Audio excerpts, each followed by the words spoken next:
Hello friends, this is doctor Dipankar. তো আজকে কয়েকটা জিনিস আমি বলবো আপনাদেরকে, যে আপনাদের প্রথমেই সকলকে আমি নমস্কার বলি এবং অসংখ্য অসংখ্য ধন্যবাদ জানাই। এই জন্য রিসেন্টলি আমার একটা reels video views 1 million cross করেছে। আমি যখন আজ থেকে 1.5 বছর আগে আমি আমার পেজটা চালু করি, কখনো ভাবিনি যে আমার কোনো রিলস ভিডিও এত ভিউজ আসবে। আমি সেই আশা নিয়ে আমি এই পেজটা শুরু করে নিই। জাস্ট কিছু কন্টেন্ট দিতাম, যেটা আমি সবসময় করি, তার কিছু অংশ আমি তুলে ধরতাম। সব কিছু তো তুলে ধরা সম্ভব নয়। তো আপনাদের সহযোগিতার মাধ্যমে অনেকগুলো ভিডিওই অনেক শেয়ার হয়েছে, অনেক ভিউজ হয়েছে, কিন্তু এর মধ্যে 3-4টা ভিডিও আছে যেগুলো 1 মিলিয়ন্সের কাছে গিয়ে পৌঁছেছিল, কিন্তু 1 মিলিয়ন্স হয়নি। বাট রিসেন্টলি আমার একটা ভিডিও 1 মিলিয়ন্স ক্রস করেছে। তাই আপনাদের সকলকে আমি অসংখ্য ধন্যবাদ জানাই। Because without your support is not possible. আপনাদের সাপোর্ট ছাড়া এত ভিউজ পাওয়া কখনোই সম্ভব নয়। তার জন্য আপনাদের সকলকে অসংখ্য ধন্যবাদ। এবং ধন্যবাদ জানাই এই জন্য যারা আমার পেজে নিয়মিত ভিডিও দেখেন, আমার কন্টেন্টগুলোকে এনজয় করেন, শেয়ার করেন, লাইক করেন, রিয়াকশান দেন, ওদেরকেই। যদিও আমরা জানি সোশ্যাল মিডিয়াতে কাজ করতে গেলে কিছু লোক থাকবে নেগেটিভ কমেন্ট করে, ওরাও আছে অনেকজন। আমি ওদেরকে সাধারণত কোনো রিয়াকশান দিই না, এবং I don't have any comment on then. Because কাজ করতে গেলে কিছু পজিটিভ লোকও থাকবে, কিছু নেগেটিভ লোকও থাকবে, এটা স্বাভাবিক। তো যাই হোক, এটাই বলার জন্য আপনাদের কাছে আসা, কারণ আমি কখনো ভাবিনি।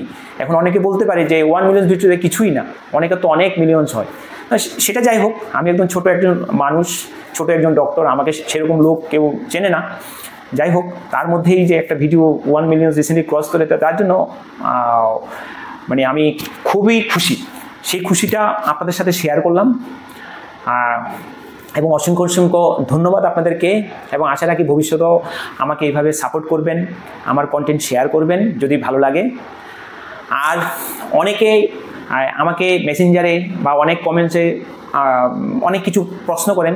এটা স্বাভাবিক, সবার প্রশ্নের উত্তর দেওয়া এই পেজ থেকে সম্ভব হয় না। তারপর আমি চেষ্টা করি। অনেকে আমার ক্লিনিক অ্যাড্রেস জানতে চায়, তো আমি এই ভিডিওটার মাধ্যমেও পৌঁছে দিতে চাইছি।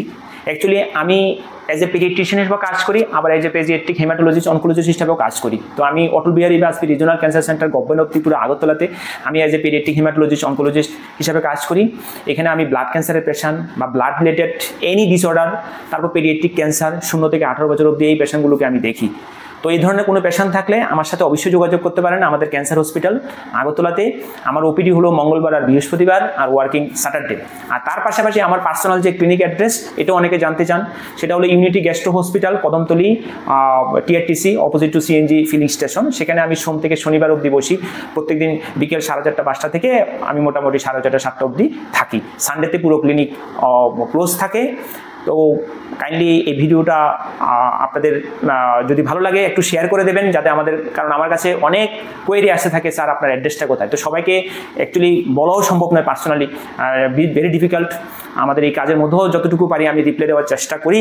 তাই আমি এই ভিডিওটার মাধ্যমে সবাইকে ধন্যবাদ জ্ঞাপন করছি। আশা করি এইভাবে আমার পাশে আপনারা থাকবেন। আর সবাই ভালো থাকবেন। টাটা, বাই বাই, নমস্কার।